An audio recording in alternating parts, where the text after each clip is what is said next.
विद्यार्थ्यांनो, आज आपण बघूया twins. Two embryo develop simultaneously in the same uterus and thus two offsprings are delivered simultaneously. Such offsprings are called as twins. की दोन embryo simultaneously एकाच युटेरसमध्ये त्याची ग्रोथ होत असेल आणि त्यापासून दोन ऑफस्प्रिंग्स फॉर्म होतात आणि ते सायमल्टेनियसली डिलिव्हर होतात. अशा प्रकारच्या ऑफस्प्रिंग्सला ट्विन्स असे म्हणतात किंवा जुळे असे म्हणतात. Many couples have twins. पुष्कळशा कपल्सला जुळे होतात. There are two main types of twins, monozygotic twins आणि डायझायगोटिक ट्विन्स. तर या ट्विन्सचे दोन प्रकार आहेत, एक मोनोझायगोटिक ट्विन्स आणि दुसरे आहे डायझायगोटिक ट्विन्स. तर पहिले पाहू आपण monozygotic. Monozygotic twins are form from single embryo. Monozygotic twins हे एकाच एम्ब्रियो पासून तयार होतात. During early period of embryonic development, within 8 days of zygote formation, cells of that embryo divided into two groups. इथे काय होते की झायगोट फॉर्मेशन झाल्यानंतर 8 दिवसाच्या आत early period of embryonic development ही जी एम्ब्रियोनिक सेल आहे ही सेल दोन ग्रुपमध्ये डिवाइड होते आणि मग जे दोन ग्रुप आहे those two groups develop as two separate embryo. मग हे दोन ग्रुप्स जे डेव्हलप झाले आहे ते दोन सेपरेट एम्ब्रियोमध्ये डेव्हलप होतात. त्यांची पूर्णपणे ग्रोथ युटेरसमध्येच होते आणि त्यांच्यापासून मोनोझायगोटिक ट्विन्स तयार होतात. आता हे एकाच दोन ग्रुपचे दोन एम्ब्रियो तयार सेपरेट एम्ब्रियो तयार झालेले आहे. त्यांची पूर्णपणे डेव्हलपमेंट झाल्यानंतर जी अपत्य जन्माला येतात त्यांनाच मोनोझायगोटिक ट्विन्स असे म्हणतात. आता ही स्ट्रिंग कसे असतात? Such twins are genetically exactly similar to each other. हे दोन्ही ट्विन्स जेनेटिकली सारखेच असतात. Due to this such twins are exactly similar in their appearance and their gender is also same. आता जेनेटिकली सेम असल्यामुळे ते दिसायलाही सारखेच असतात आणि त्यांचे जेंडर सुद्धा सेम असते, म्हणजे लिंग सुद्धा सारखे असतात. Both will be either boys or girls. एक तर ते दोन मुलं असू शकतात किंवा दोन मुली असू शकतात. इन केस ऑफ मोनोझायगोटिक ट्विन्स, आता या मोनोझायगोटिक ट्विन्स मध्येच अशी एक केस निर्माण होते की ही embryonic cell are divided into two groups 8 days after the zygote formation. की यामध्ये कशा प्रकारची अडचण किंवा केस निर्माण होते की एम्ब्रियोनिक सेल ही 8 झायगोट फॉर्मेशन झाल्यानंतर 8 दिवसानंतर जर ही डिवाइड होऊन दोन ग्रुप तयार होत असेल तर जास्तीत जास्त शक्यता को जॉईंट ट्विन्सची किंवा सायनिस ट्विनची असू शकते. आता को जॉईंट ट्विनला सायनिस ट्विन असे सुद्धा म्हणतात. तर को जॉईंट ट्विन्स म्हणजे काय?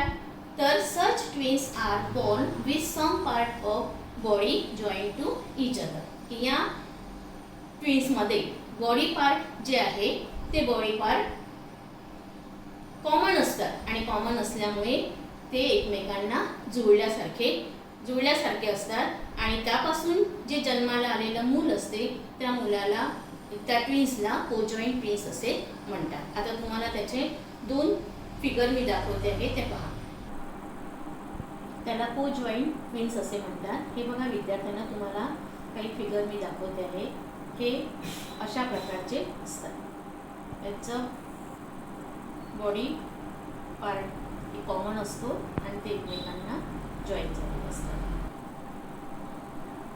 आता आपण पाहू dizygotic twins. Occasionally two oocytes are released from the ovary of woman and both oocytes are fertilised by two separate sperms and thus two zygote are form. यामध्ये काय होते, कधी कधी दोन oocyte ओव्हरीमधून रिलीज होतात वुमनच्या आणि ते दोन्ही oocyte फर्टिलाइज होतात आणि त्यांच्यापासून दोन फर्टिलाइज झाल्यानंतर दोन झायगोट तयार होतात आणि हे दोन्ही झायगोट पासून दोन एम्ब्रियो तयार होतात. Two embryo are form from those two zygotes and both of those embryo are separately implanted in the uterus.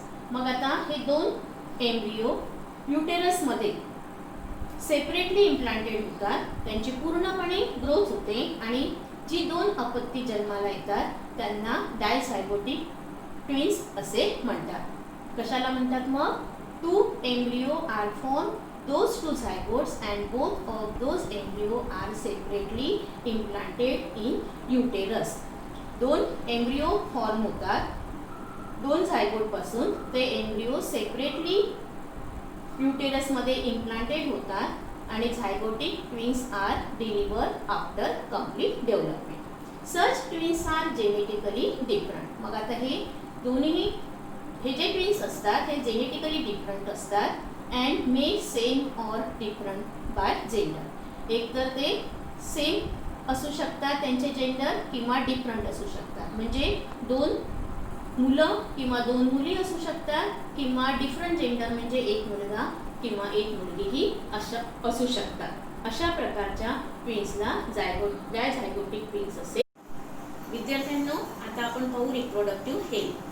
A person's state of being physical, mental and social strongness is called as health. की जो person physically, mentally आणि socially strong असेल अशा पर्सनला healthy person असे म्हणतात. In our country there seem to be lack of awareness regarding reproductive health due to various reason like social customs, traditions, illiteracy, shyness etc. Is specially. की आपण आपल्या देशामध्ये पाहतो की अजूनही रिप्रोडक्टिव्ह हेल्थबद्दल लॅक ऑफ अवेअरनेस आहे आणि त्याला काही कारणंसुद्धा आहे. एक आहे सोशल कस्टम्स, ट्रॅडिशन, काही जुन्या चालीरीती आहे, रूढी आहे, परंपरा आहे, काही बाबतीत अज्ञान आहे किंवा संकोच आहे. अशा काही कारणामुळे अजूनही आपल्या भारतामध्ये लॅक ऑफ अवेअरनेस आहे. Especially there seem to indifference towards the reproductive health of women. आणि जनरली आपल्याला स्त्रियांमध्ये हे प्रॉब्लेम जास्त दिसून येतात. Occurrence of menstrual cycle is related with reproductive and overall health of woman. स्त्रीचे जी आरोग्य असते हे जनरली या मेन्स्ट्रुअल सायकलशी किंवा आपल्या ओव्हरऑल हेल्थ विल बी याच्याशी निगडीत असते. Nowadays woman are working at par with men. Due to this they have to stay outdoor for whole day. आणि आपण आता पाहतोच आहे की स्त्रियासुद्धा पुरुषांबरोबर काम करत आहे. त्यांनासुद्धा बऱ्याच काळापर्यंत बाहेर राहावं लागते आणि अशा वेळेस जर मेन्स्ट्रुअल सायकलचा प्रॉब्लेम झाला तर त्यांना रिप्रोडक्टिव्ह हेल्थचाही प्रॉब्लेम होऊ शकते. मग अशा वेळेस त्यांनी काय करायला पाहिजे? Due to this private organs need to be maintain clean time to time. आपलं जर रिप्रोडक्टिव्ह हेल्थ चांगलं राहायचं असेल, ठेवायचं असेल तर त्यांनी जे जेनायटल्स आहे, प्रायव्हेट ऑर्गन्स आहे, यांना टाईम टू टाईम क्लीन करायला पाहिजे. Otherwise problem regarding to reproductive health may arise. नाहीतर रिप्रोडक्टिव्ह हेल्थचे प्रॉब्लेम निर्माण होऊ शकतात. Some problems regarding reproductive health may arise in main.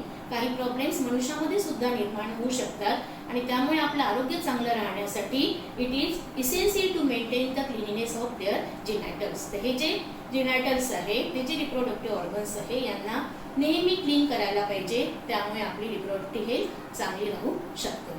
आता आपण त्याच्यानंतर पाहू की यापासून कोणते डिसीजेस होतात. त्यामुळे आपल्याला सायफिलस आणि गोनोरिया यासारखे सेक्सुअल डिसीजेस होतात. Of these diseases are caused by bacteria. आणि हे डिसीजेस बॅक्टेरियामुळे होतात. Occurrence of.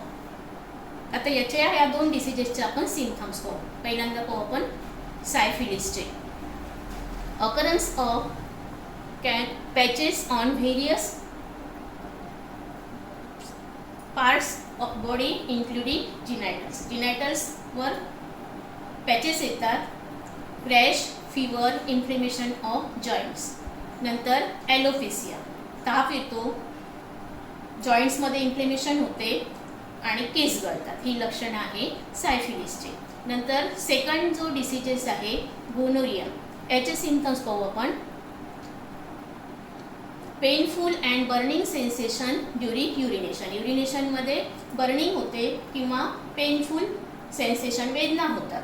नंतर oozing of pus through penis or vagina. Vagina आणि पेनिसमधून पस निघतो.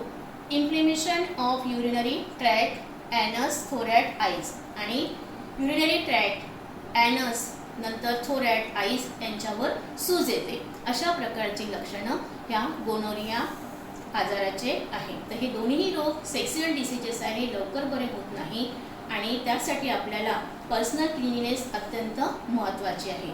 आपण आता शेवटचा पॉईंट आहे आपल्याला या लेसनचा, population explosion. Excessive growth of population within short duration is called as population explosion. तर कमी कालावधीमध्ये लोकसंख्या वाढणे यालाच पॉप्युलेशन एक्सप्लोजन असे म्हणतात. You may have realized from the table given besides about fast population growth of India. तुम्हाला इथे या टेबलमध्ये दिलेलंच आहे आणि ते पाहिल्यावर तुमच्या लक्षात येईल की आपल्या भारतामध्ये किती झपाट्याने लोकसंख्या वाढत आहे. We have to face various problems आणि त्यामुळे आपल्याला अनेक प्रॉब्लेमना तोंड द्यावं लागत आहे. Like unemployment, decreasing per capita income and increasing loan trace on natural resources. या परिस्थितीमुळे आपल्याला वाढती बेरोजगारी, नंतर दरडोई उत्पन्न, कर्ज, नैसर्गिक साधन संपत्तीवरील ताण अशा अनेक समस्यांना तोंड द्यावं लागत आहे. There is only one solution for all such problems. आणि याच्यासाठी एकच प्रॉब्लेम आहे सॉल्व करण्यासाठी, तो म्हणजे पॉप्युलेशन कंट्रोल. आपल्याला लोकसंख्येवर नियंत्रण ठेवणं अत्यंत आवश्यक आहे. आज आपण पाहतो आपल्या भारताची लोकसंख्या जवळपास 130 कोटीपर्यंत पोहोचली. इथे आपला लेसन संपला आहे. आता याच्या एक्झरसाइज तुम्हाला समजून घेऊ.